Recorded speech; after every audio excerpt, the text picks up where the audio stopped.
It was the end of the night, just before closing. The front had to come in. They did it the same way every time, quietly, efficiently, everyone knowing their part without needing to say it out loud.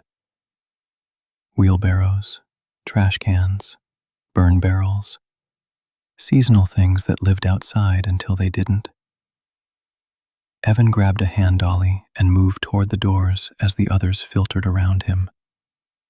He always moved fast, not rushed, just fast, faster than everyone else usually.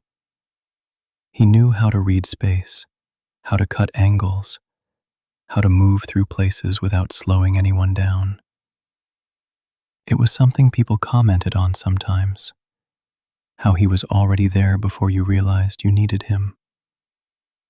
Tonight, that speed failed him.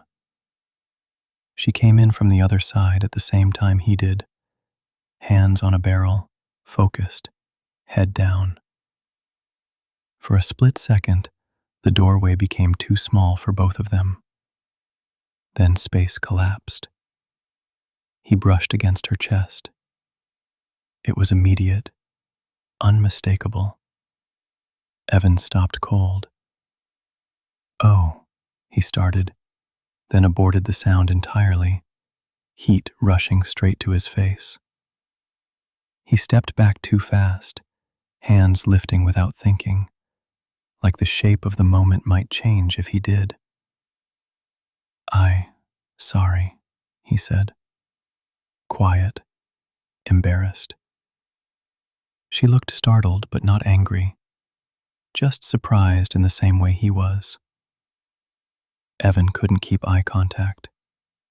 His heart was already racing, his body reacting before his thoughts could organize. He swallowed hard. The word slipped out anyway, barely audible. "Your tit. I'm sorry." The world narrowed. For a second, it felt like everyone else disappeared. Or maybe they'd never really been there. Just the doors, the dim light, the air between them holding too much meaning for something that had taken less than a second. She nodded once. "It's okay," she said. Evan nodded back too quickly and moved past her. He didn't trust himself to say anything else. He grabbed another item, focused on the work like it was something solid he could hold on to. The front came in. The doors locked. The lights dimmed. No one said anything. No one noticed. But Evan felt it anyway. He went quiet after that, more than usual. Answered what he needed to, stayed functional. His mind replayed the moment not for what it was, but for what it could be made into. He thought about her mother. He drove home with the radio off. At home, he poured hot water over a tea bag and carried the mug back to his desk, steam fogging his glasses for a second before clearing. He logged onto Discord, said hello, then didn't say much else.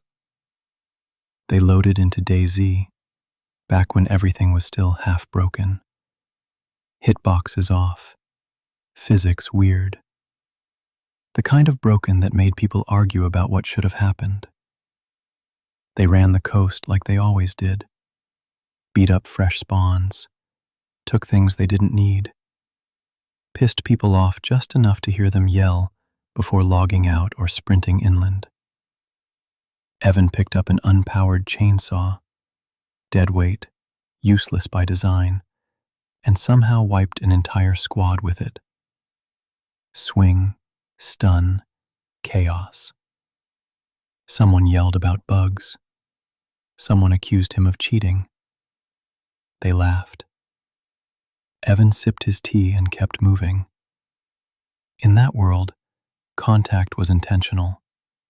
Violence followed rules, even when the rules were broken.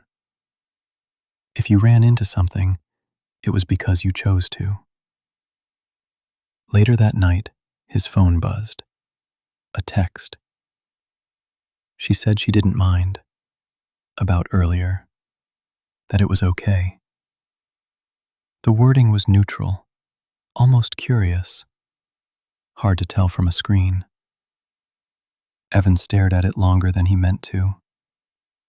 Was this just reassurance?